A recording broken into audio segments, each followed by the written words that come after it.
chacun, chacune. Voilà, bienvenue, on va démarrer le culte.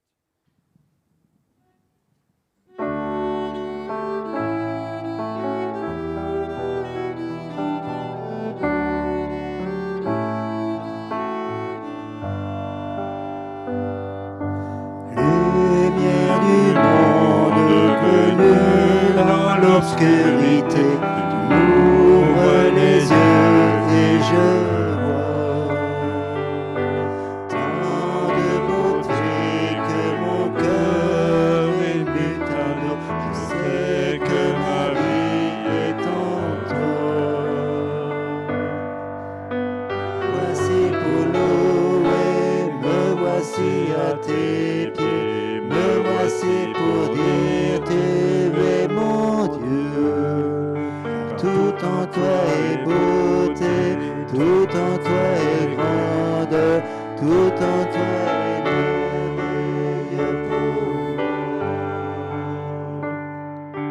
Voir éternel élevé au-dessus de tout, gloire resplendit dans le ciel. Tu es venu humblement sur cette terre, tu t'es donné par amour. Me voici pour louer, me voici à tes pieds, me voici pour dire tu es mon Dieu. Car tout en toi est beauté, tout en toi est grande, tout en toi est merveilleux pour moi. Je ne pourrais imaginer le prix payé pour mon péché.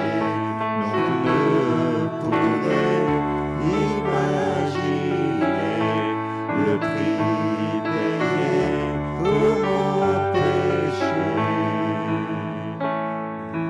Me voici pour louer, me voici à tes pieds, me voici pour dire tu es mon Dieu.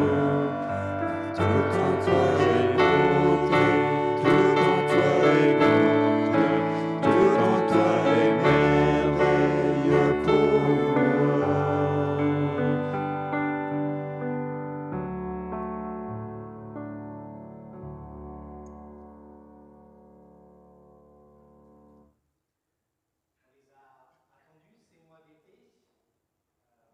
On a attendu aussi cette belle météo, d'ailleurs on l'attend toujours. On les a attendus ces moments de repos. Pour certaines et certains d'entre nous, les mois écoulés de cette année ont déjà été bien rudes. Il est peut-être temps pour nous d'appuyer sur la touche pause. Alors faisons déjà une première halte et chantons ensemble Hosanna.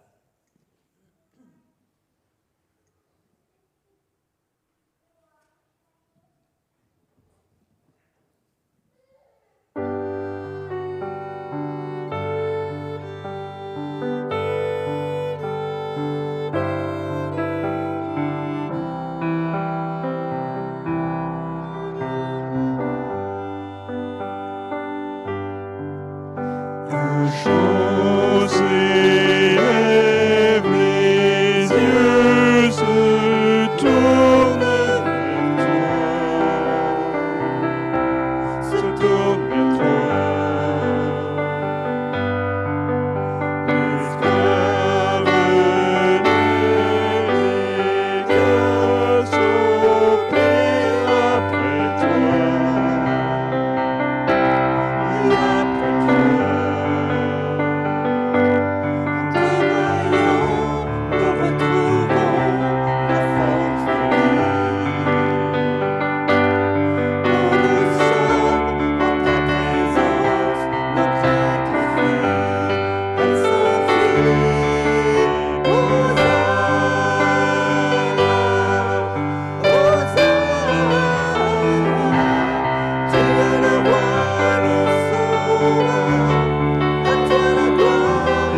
Les choses que je te fais voir arriveront, mais seulement au moment fixé.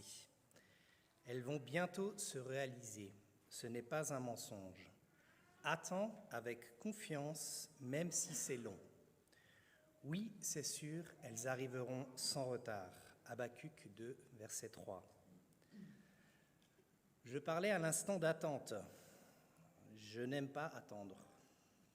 Je parlais dernièrement avec quelqu'un au sujet de l'Éternel qui fait toutes choses bonnes en son temps. Je lui ai dit assez directement, mais avec une pointe d'humour, que je suis au courant de ce fait, mais que ce serait bien que pour certaines choses, il se dépêche. Ma réponse m'a travaillé un moment et je me suis posé la question, que puis-je faire pour remplir ces moments d'attente ? Je vous propose de chanter Agnus Dei et Je suis vraiment sauveur.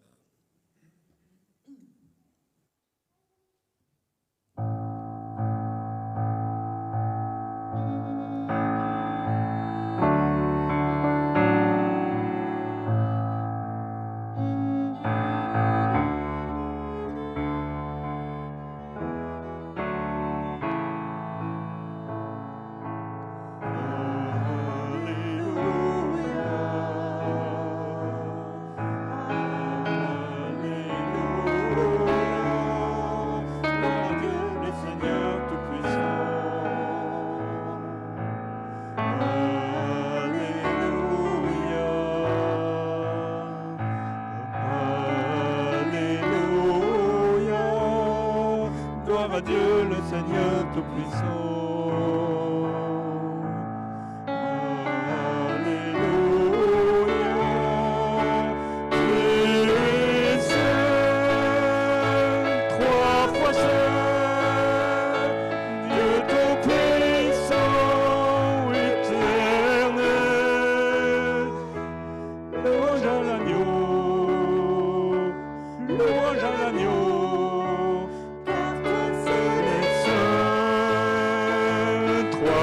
Saint, Dieu Tout-Puissant, éternel.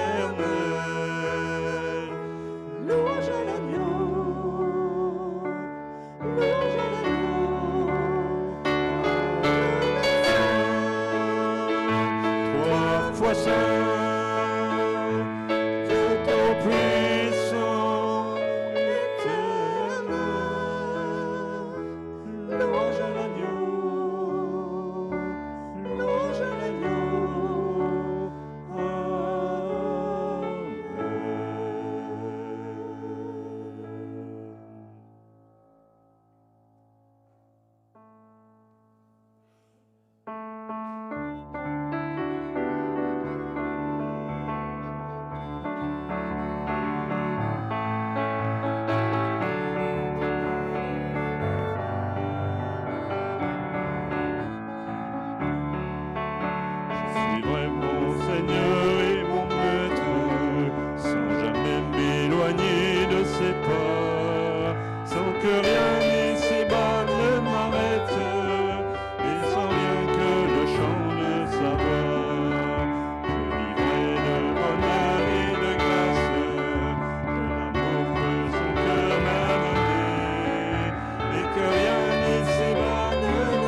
Je peux apprendre à attendre en profitant d'un repos, du repos que Jésus-Christ propose, celui qui me permet d'avoir un esprit tranquille, libre de toute inquiétude, celui qui m'apprend à garder mon calme.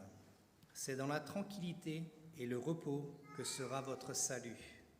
C'est dans le calme et la confiance que sera votre force. Ésaïe 30, verset 15. Chantons ensemble en Jésus seul et ouvre les yeux de mon cœur.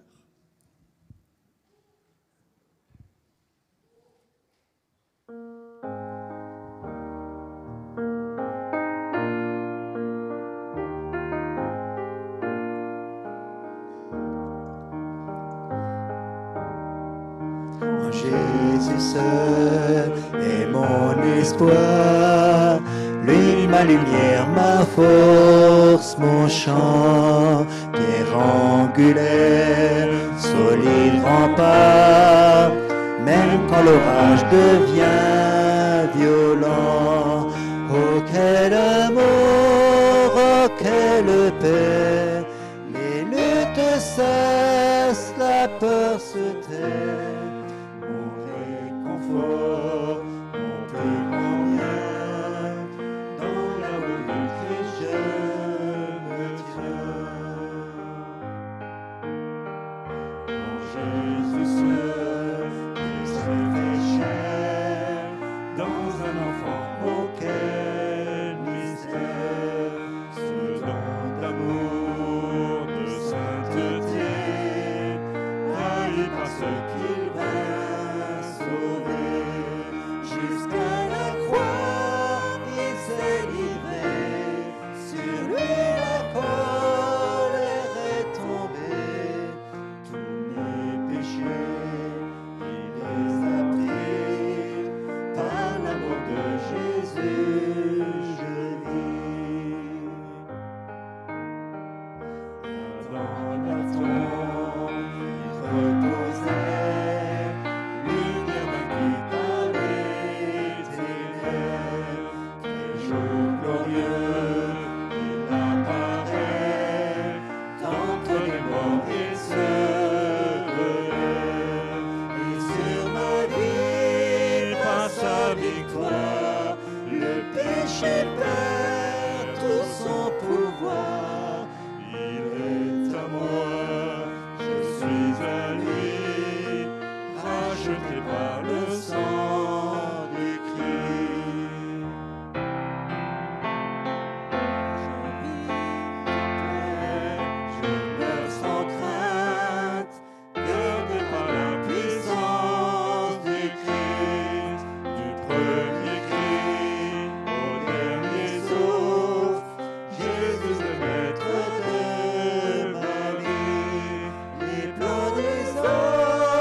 saint. Tu es saint, tu es saint. Tu es saint, tu es saint. Tu es saint, tu es saint. Je désire te voir. Tu es saint, tu es saint.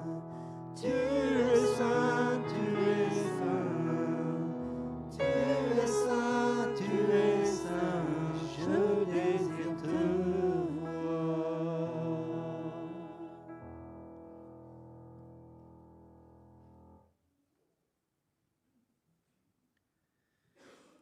Je peux aussi apprendre à attendre en étant une lumière, un témoin. Que votre lumière luise ainsi devant les hommes, afin qu'ils voient vos bonnes œuvres et qu'ils glorifient votre Père, qui est dans les cieux. Ce verset se trouve dans Matthieu au chapitre 5, le verset 16. Briller comme des flambeaux dans le monde est l'exhortation qu'adresse Paul aux Philippiens dans Philippiens 2, verset 15. Je pense que cette recommandation est plus que d'actualité. Chantons ensemble, comptons les bienfaits de Dieu.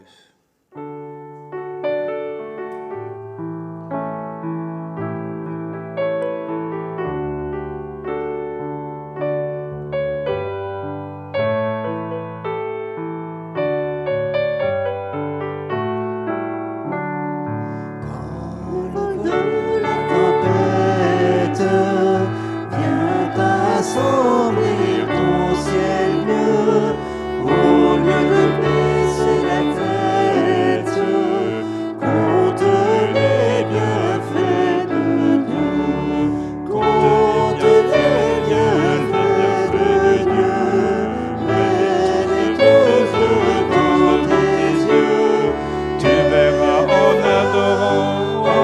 adorant, combien le nombre en est gros. Quand sur la route glissante, tu chancelles sous ta croix, pense à cette main puissante qui t'a béni tant de fois.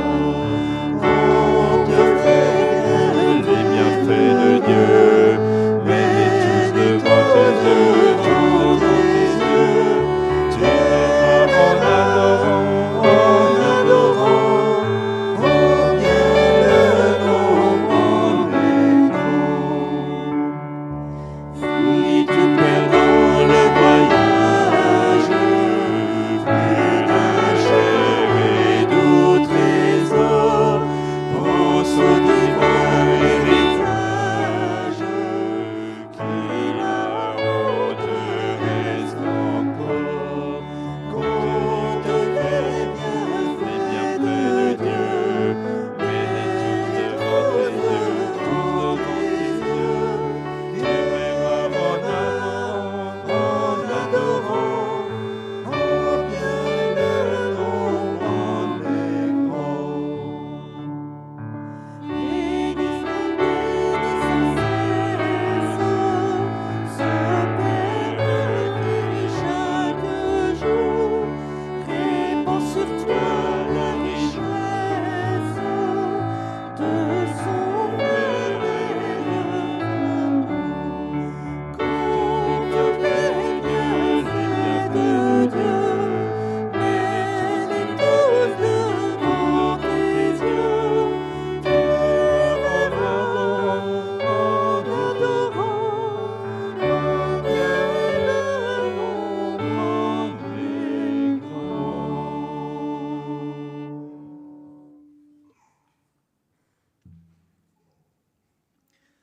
Dans Ecclésiaste au chapitre 3, au verset 1, il est écrit « Tout ce qui se produit dans le monde arrive en son temps ». Et au verset 11, « Dieu a établi pour chaque événement le moment qui convient ». Chantons Abba Père.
Seigneur, règle l'allure de mes pas. Je ne me précipiterai pas. Tu m'incites à des pauses régulières. Tu me pourvois d'images paisibles. Tu me conduis sur la voie de l'efficacité par le calme de l'esprit et ta direction de paix. Même si j'ai un grand nombre de choses à accomplir, chaque jour, je ne me tourmenterai pas, car ta présence, Seigneur, m'accompagne. Ton immortalité, ta grandeur me garderont en équilibre. Tu ménages le délassement et le renouveau au plus fort de mon activité, car tu imprègnes mon esprit de tes huiles de tranquillité. Ma coupe déborde d'une joyeuse énergie. L'harmonie et l'efficacité seront le fruit de mon labeur, car je marcherai dans tes pas, Seigneur, et j'habiterai dans ta demeure pour toujours.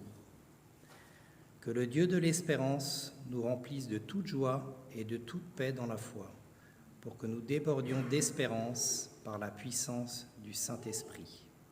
Amen. Alors je me réjouis d'être au milieu de vous ce matin et je vous propose d'essayer d'aborder un thème qui a été un peu le fil conducteur de notre année à Pfastat. On s'était donné comme mot d'ordre de savourer ensemble la parole de Dieu.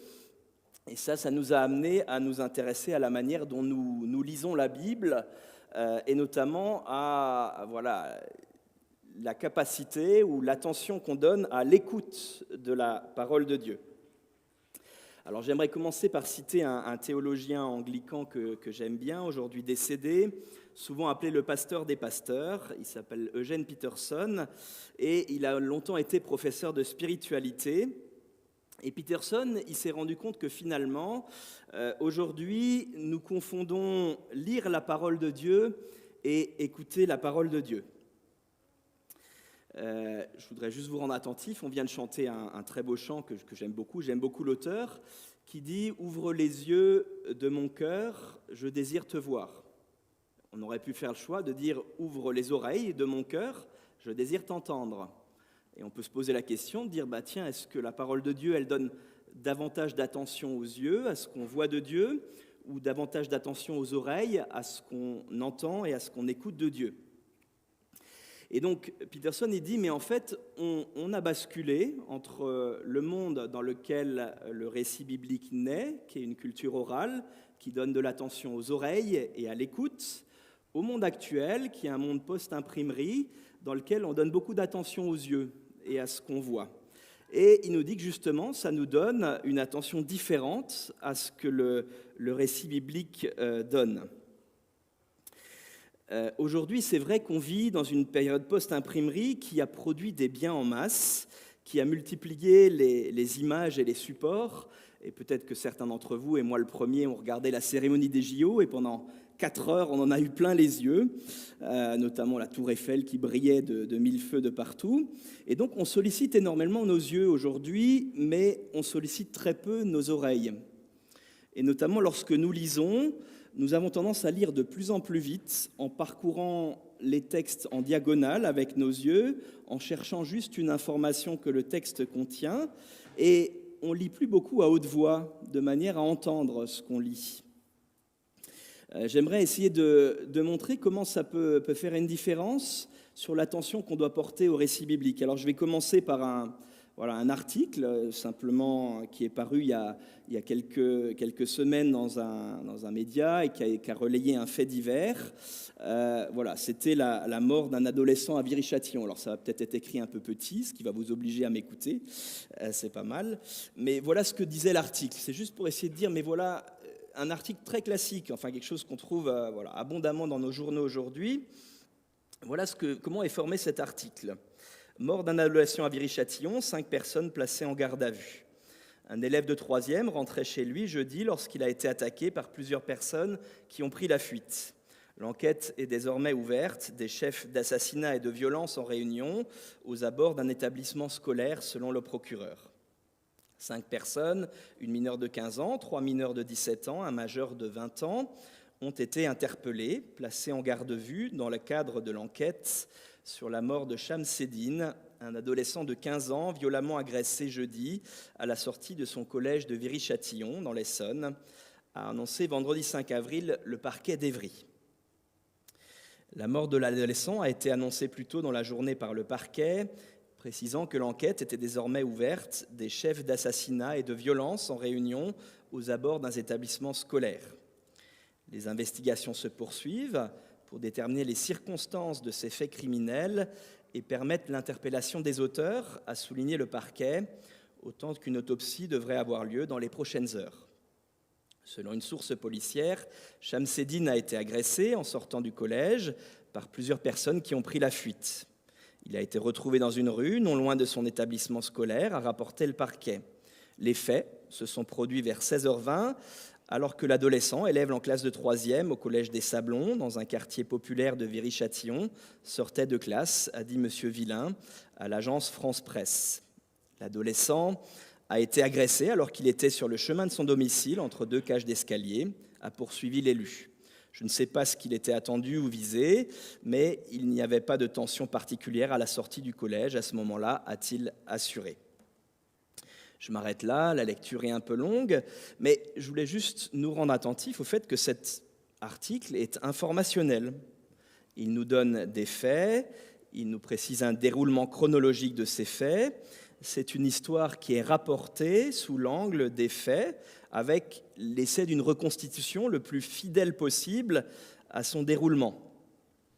Et le risque, c'est que nous, on baigne dans une société d'information et qu'on soit complètement façonné par des lectures informationnelles et que nous soyons tentés, quand on ouvre la Bible, de la lire de la même manière, en cherchant simplement l'information, le fait qui se déroule dans cette histoire. Mais il faut se dire que la Bible, elle n'a pas été écrite au XXIe siècle dans une culture qui est aujourd'hui une culture de l'information. Elle a été écrite au 1er siècle dans une culture orale et relationnelle. Elle a été écrite par un auteur qui est important, alors qu'en fait, quand vous lisez un article de journal, souvent vous ne savez même pas qui est l'auteur. C'est assez rarement précisé, c'est en bas de page, très peu de gens lisent qui est l'auteur de l'article du journal. Mais le récit biblique est écrit par un auteur qui souhaite avoir une relation avec nous et qui souhaite nous façonner et façonner en nous une certaine vision du monde, développer certaines attitudes, par exemple de la patience dont nous a parlé Jérôme ce matin, ou de l'humilité, ou nous interpeller sur notre manière de vivre, sur notre manière de partager ou non nos biens, sur notre manière d'accueillir ou non celui qui est étranger. Sa genèse et son intention au texte biblique sont très différentes de celles d'un journal. Alors un philosophe allemand, Hegel, avait dit « mais le journal, au XXe siècle plutôt, sert de substitut à la prière pour la construction de l'homme moderne ». Nous, on est d'accord d'appeler la Bible la parole de Dieu, on est d'accord de dire que Dieu nous y parle, mais on ne dit pas que la Bible, c'est le visuel de Dieu ou ce qui nous écrit. Pourtant, quand nous plongeons dans la Bible, souvent, on le fait par nos yeux, pas par nos oreilles, alors qu'on dit que c'est la parole de Dieu. Nous faisons une lecture souvent rapide, assez souvent silencieuse, intérieure, parfois aussi imaginative, mais nous ne faisons pas tellement de lecture à haute voix de la parole de Dieu qui favorise l'écoute et qui nous plonge dans la réalité que l'auteur du récit biblique, c'est Dieu lui-même, qui, au bout du fil de la parole, désire nous relier avec lui, avec une parole qui, justement, a besoin aussi de passer par le filtre de nos oreilles, qui a besoin d'être entendue. Et donc, quand on demande à Dieu de nous communiquer quelque chose, souvent, on espère le trouver par nos yeux, et trop peu souvent, on sollicite nos oreilles pour écouter et entendre ce que Dieu a à dire. Alors Peterson lui dit « mais je peux lire tout seul, mais je ne peux pas écouter tout seul. Dans l'écoute, c'est l'orateur qui prime, dans la lecture, c'est le lecteur. Donc, c'est une attention différente. Dans le lecteur, vous êtes centré sur vous-même. Quand vous écoutez, vous êtes centré sur celui qui parle. La lecture en soi ne développe pas notre capacité d'écoute, et même dans certains cas, elle la freine. Alors je vous propose de regarder maintenant un peu dans le texte biblique combien l'écoute de la parole de Dieu est présente.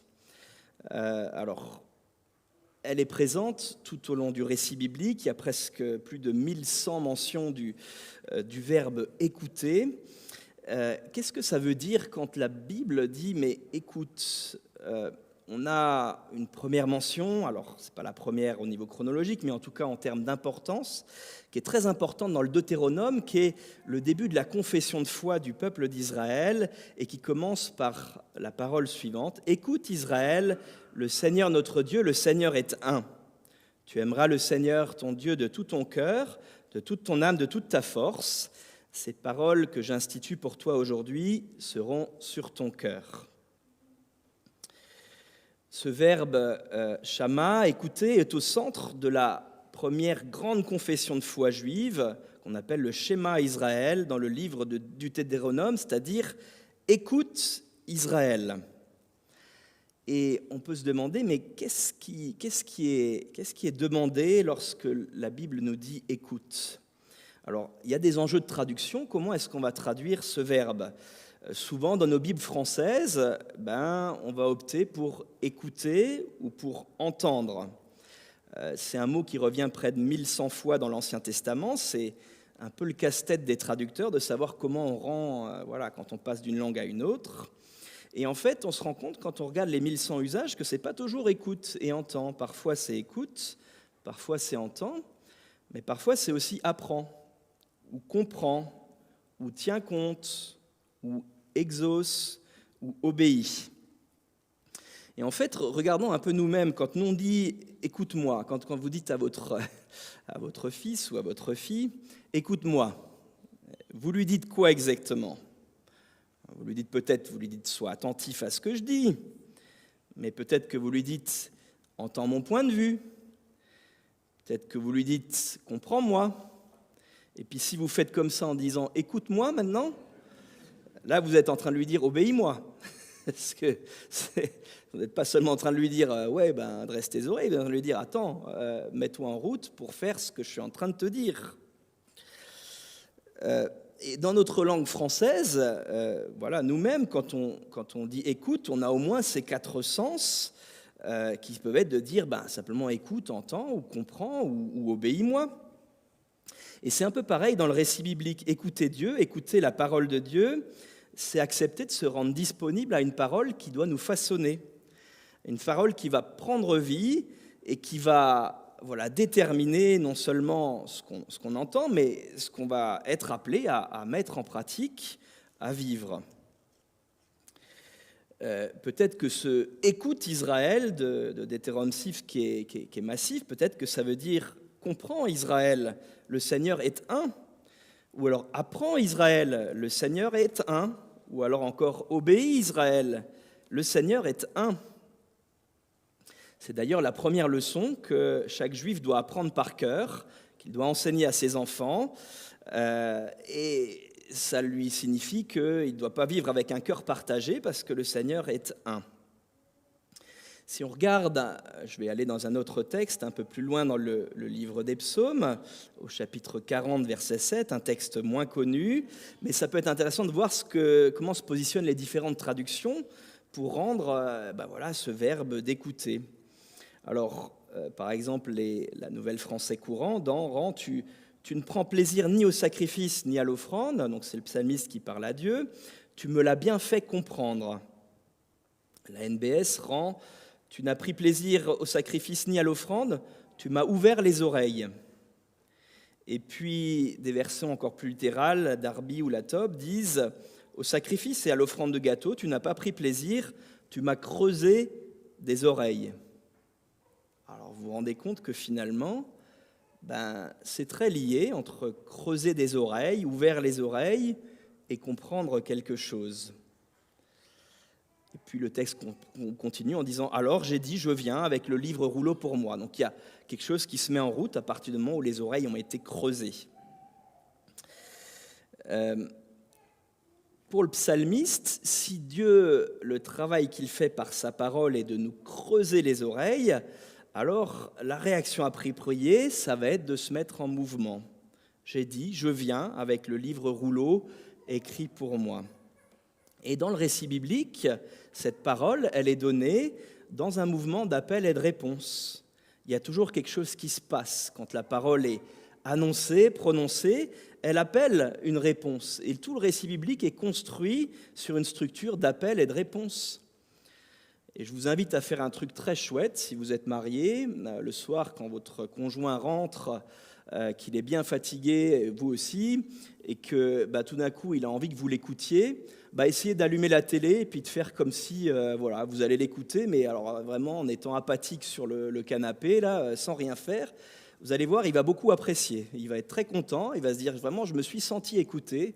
Ton attitude là d'apathie sur le canapé en allumant la télé en même temps que je te parlais, vraiment ça m'a fait du bien. J'ai l'impression que tu m'as écouté, quoi. Je ne sais pas si vous avez déjà vécu ça une fois. Souvent ça va pas très loin, la personne s'arrête, elle dit bon c'est pas la peine de parler, de toute façon il y a zéro écoute. Alors que si, on entend bien ce qui se passe. Je veux dire, on entend, il y a le bruit de la télé, il y a le bruit de l'autre, enfin voilà. Mais si quand quelqu'un parle, c'est juste du bruit que vous entendez, c'est pas la signification de ce que ça veut dire écouter.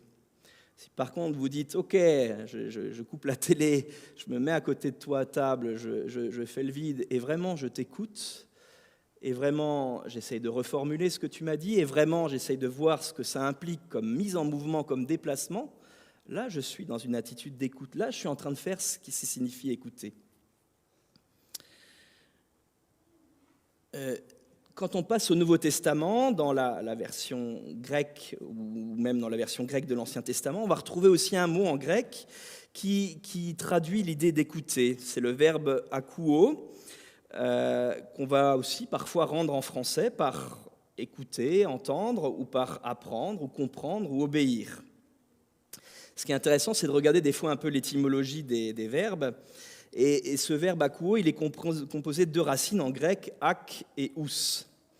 Et le verbe ak, ça renvoie à l'idée de ce qui est pointu et de ce qui est aigu. Alors, si on passe par le latin acutus, cette racine a donné en français les mots acuité. Acuité, c'est quelque chose qui a un pouvoir de discrimination d'un organe sensitif, quelque chose qui est très pointu, où ça a donné encore des mots comme l'acné. L'acné, vous pouvez imaginer que c'est quelque chose d'un petit peu pointu qui ressort dans nos, dans nos visages souvent, ou l'acupuncture. Donc il y a l'idée de quelque chose de pointu d'un côté, et puis l'autre, akouo, c'est l'oreille. Donc quelque part, si on traduit littéralement ce verbe, ça veut dire avoir l'oreille pointue, ou encore pointer l'oreille. Matthieu, quand on ouvre le début du récit biblique, celui-ci est mon fils bien-aimé en qui j'ai mis toute mon affection, écoutez-le, pointez l'oreille, ou autrement dit, aiguisez vos oreilles, tendez l'oreille à ce qui est en train d'être dit. En français, écouter va venir du latin, auscultare, une racine qui a donné notre verbe ausculter.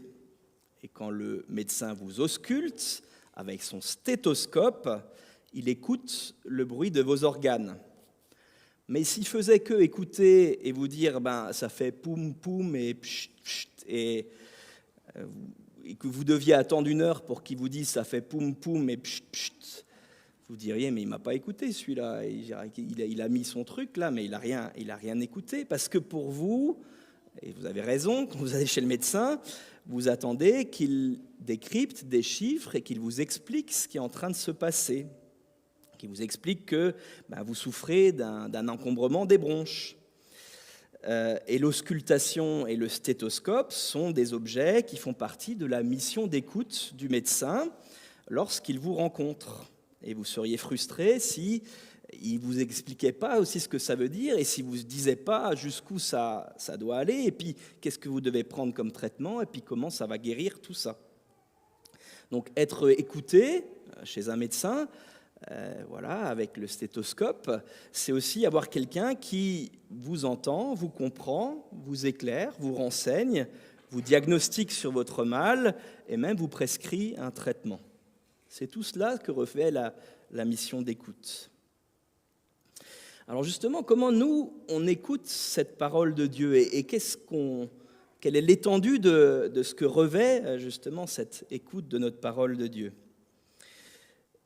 j'aimerais revenir sur le décalage qu'il y a entre notre manière de lire le journal en diagonale, aujourd'hui Internet en diagonale, dans une portée informationnelle où on cherche juste une information, on ne prête pas du tout attention à l'auteur de l'article, et la lecture de la parole de Dieu qui a été écrite dans une culture orale pour susciter un déplacement et susciter un champ très vaste, pas seulement donner une information, mais mettre en mouvement une personne qui est affrontée à cette parole et qui doit y obéir.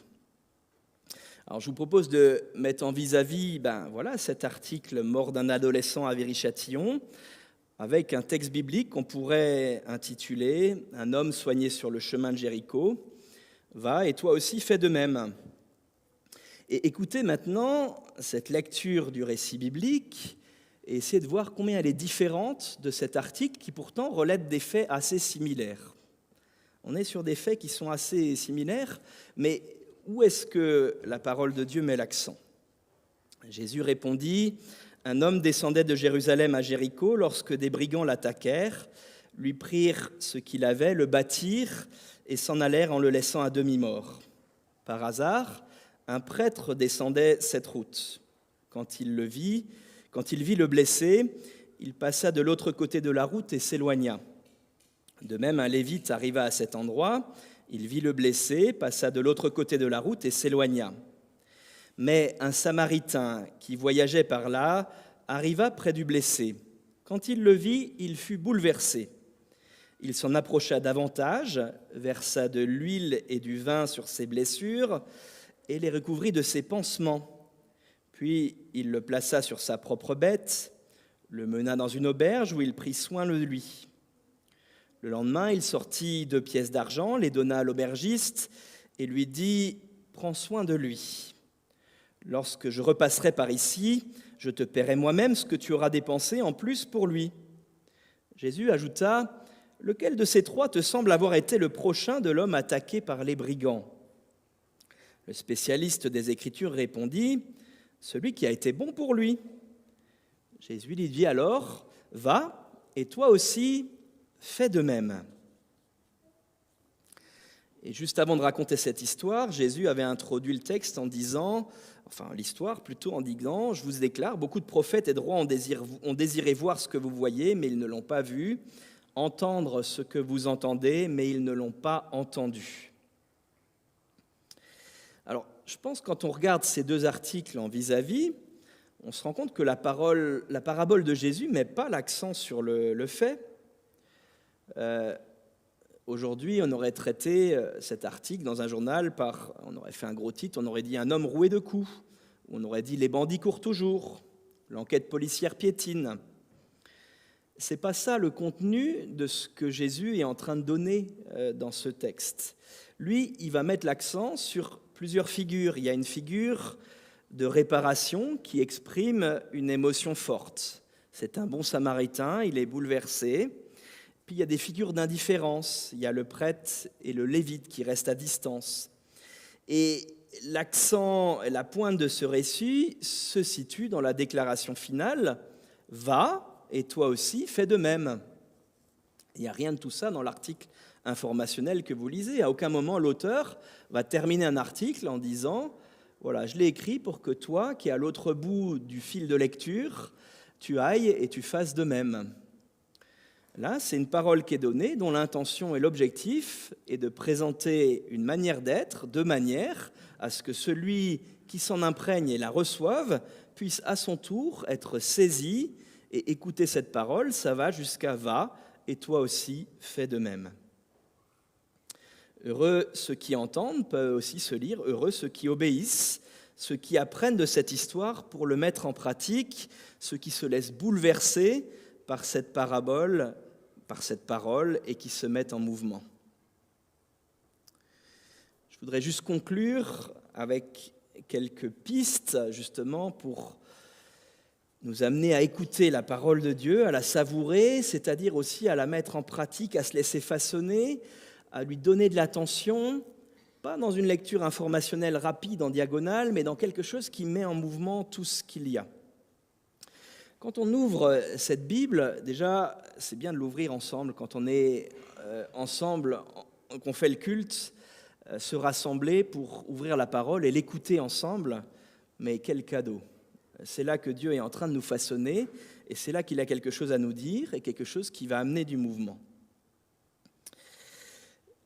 Nous rendre aussi disponibles, attentifs au sens du texte biblique, en sachant que ce que le texte biblique va viser, c'est une réponse complète qui émane de tout notre être. Avant l'imprimerie, les livres étaient écrits à la main, ils étaient rares et chers, et peu de gens savaient lire. Quand l'écriture était lue, elle l'était lue à haute voix, de sorte que ceux qui ne savaient pas lire puissent entendre l'histoire et que ça suffise à en faire des disciples de Jésus-Christ. Alors, ce n'était pas que ça, il fallait les accompagner aussi, il y avait tout un accompagnement communautaire. Mais voilà, entendre cette parole était le moyen privilégié pour raconter l'histoire de Dieu et puis enseigner ce qui est bon de savoir sur la vie chrétienne. Les mots étaient toujours transformés en une parole audible et vivante. Comme le dit Peterson, lire, c'était un acte oral et un événement communautaire. Alors, ça serait chouette que quand les gens vous disent « Vous avez fait quoi ce matin ?» Je suis allé écouter le texte biblique. Ouais, bon, ok. Alors là, je pense que les gens vous diraient « Ah bon, ça veut dire quoi ?» Et là, on serait étonné. Et pour une communauté qui se rassemble dans le cadre du culte, ou dans le cadre d'un groupe de maison, ou dans le cadre d'un groupe familial, ou dans le cadre d'une lecture même personnelle et individuelle, eh bien, de pouvoir lire à haute voix la parole de Dieu, c'est intéressant. On a chez nous une personne âgée, 94 ans, qui dit qu'il a un peu du mal à lire, et il a dit, lui, ça l'aide maintenant de lire le texte à haute voix. Et moi, j'ai fait cette expérience depuis plusieurs années, quand je suis seul, dans ma chambre, je lis le texte biblique, je le lis maintenant toujours à haute voix.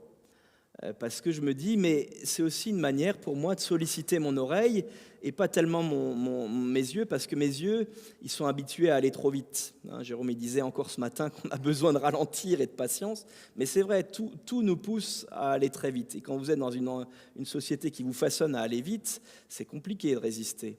Alors du coup, déjà quand vous devez lire à haute voix, déjà vous ralentissez un peu le débit. Puis en même temps, il y a quelque chose de très intéressant, c'est que vous êtes obligé de mettre du ton. Donc vous êtes obligé de prendre position sur le texte. Tiens, quand Jésus nous parle de cette veuve qui met sa drachme dans le tronc de l'église, est-ce qu'il le fait avec un ton encourageant? Est-ce qu'il le fait avec le ton du reproche? Est-ce qu'il le fait avec un ton neutre?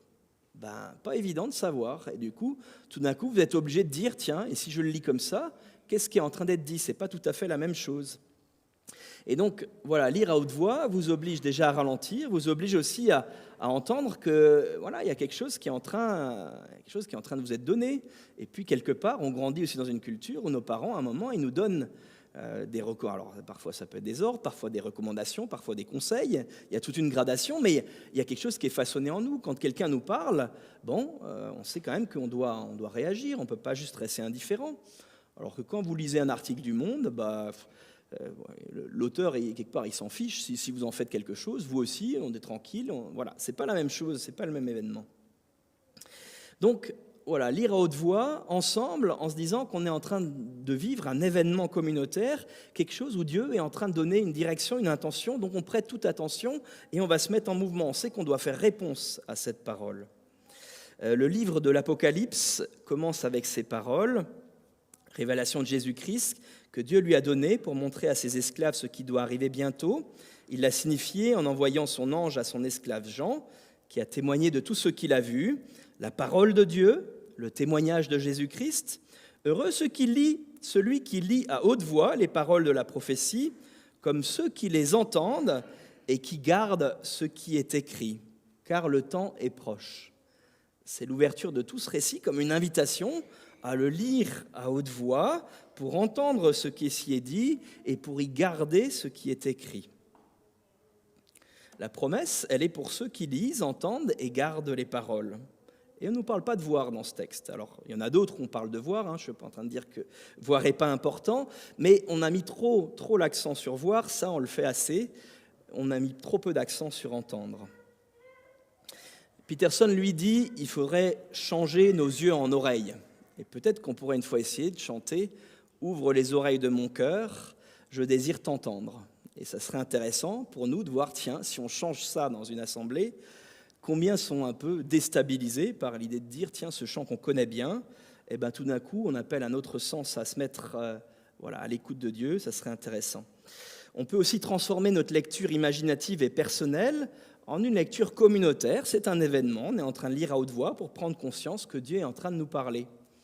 Je vous prenais l'exemple de dire c'est pas la même chose quand vous allumez la télé puis que vous faites 3 choses en même temps que quand vous fermez tout puis tout d'un coup vous mettez à écouter vraiment une personne et vous entendez ce qu'elle dit et vous répétez. C'est pareil, et si vous faites cette qualité d'attention pour la Bible, il y a des choses qui vont se mettre en mouvement chez nous. Il n'est pas forcément important de lire de grandes quantités de textes bibliques. Souvent, c'est nos yeux qui ont envie de lire des grands morceaux, ou lire des grands commentaires bibliques. Mais comme le dit Peterson, lui, il dit, mais lorsque nous lisons plus de livres et regardons plus d'images et écoutons plus de musique que nous ne pouvons absorber, le résultat d'une telle gloutonnerie n'est pas un esprit cultivé, mais un esprit de consommation. Ce qui lit, regarde, écoute est immédiatement oublié, ne laissant pas plus de traces en nous que le journal d'hier. Donc, plutôt des lectures de petits morceaux, mais avec une grande qualité d'attention, une grande qualité de réponse, une grande qualité de présence. Écouter la parole de Dieu, ça signifie dans le récit biblique aussi l'entendre, l'apprendre, lui obéir et y répondre. La lecture n'est pas un événement à sens unique, mais un événement qui s'inscrit dans le cadre d'un appel et d'une réponse où Dieu est à l'autre bout du fil de lecture et à chaque fois que nous ouvrons cette parole, nous décidons d'ouvrir ce fil et nous portons attention au fait que de l'autre côté de ce texte, c'est Dieu qui est en train de parler. Et il a parlé avec ce texte à toutes les générations jusqu'à nous aujourd'hui. Et c'est inspiré et ça va continuer de nous parler dans notre contexte et dans notre situation aujourd'hui. Et puis, acceptons d'être mis en mouvement. La parole se termine souvent, et si on commence à y prêter attention, par une invitation, une recommandation ou une injonction à dire, voilà, ça t'est dit, pour que toi, maintenant, tu t'en empares, tu ailles et tu fasses de même.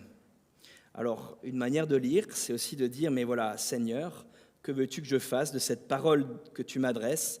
Comment puis-je y répondre dans le contexte de ma vie ? Une lecture où nous mettons en attention tous nos sens, où nous accueillons aussi les émotions.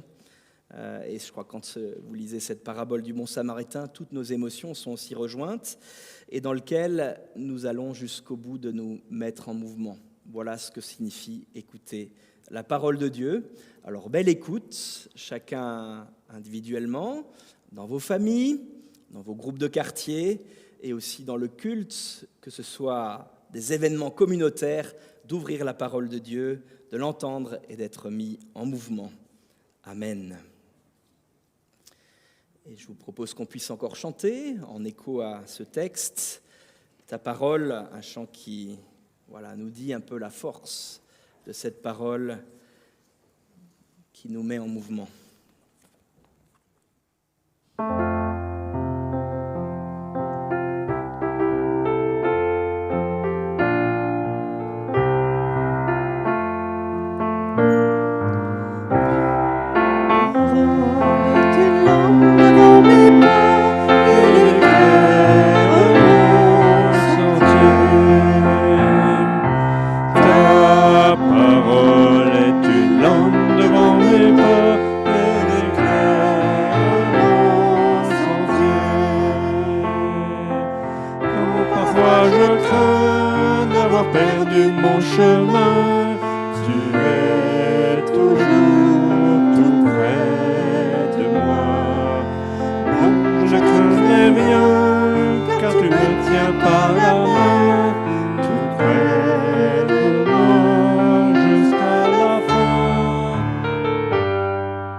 Père, merci parce que tu parles. Ta parole est éternelle. Et Seigneur, tu l'as envoyée, c'est pour un but, Seigneur. Et nous voulons vraiment accueillir, Seigneur, ta parole. Merci de bénir chacun et chacun ici présent, Seigneur. Merci pour ta parole, que vraiment tu continues à travailler avec elle, Seigneur. Tu as dit, je veille sur ma parole. Et tu ne l'envoies pas, Seigneur, pour rien. Que réellement nos cœurs, de l'autre côté, nos oreilles, soient réellement ouverts à ce que tu veux dire et faire, Seigneur. Tu nous connais, Seigneur, nous sommes dans des situations, dans des temps de vie différents. Tu nous connais, Seigneur, et tu appelles aussi. Tu appelles certains, Seigneur, à prendre ta parole avec foi. Tu appelles certains, Seigneur, à persévérer. Seigneur, tu n'as aucune limite et tu t'adresses à chacun. Tu parles à celui et celle qui veut prendre le temps de t'écouter, Seigneur. Merci parce que tu es vivant. Continue à nous surprendre cette semaine, Seigneur, et qu'il y ait réellement des temps bénis dans ta parole pour chacune et chacun d'entre nous cette semaine. Des temps où tu agis, des temps où tu révèles, des temps où tu parles, des temps où tu transformes, des temps où tu relèves, où tu guéris, Seigneur. Tu n'as aucune limite. Ta parole nous le montre. Et Seigneur, nous voulons vraiment saisir ta parole. Alors bénis chacune et chacun et que vraiment cette semaine soit une semaine où tu parles, Seigneur, dans chacun des cœurs, dans le nom de Jésus-Christ. Amen. Voilà, je vous souhaite encore une bonne semaine. Je vous propose de vous lever et prenons encore ensemble ce chant.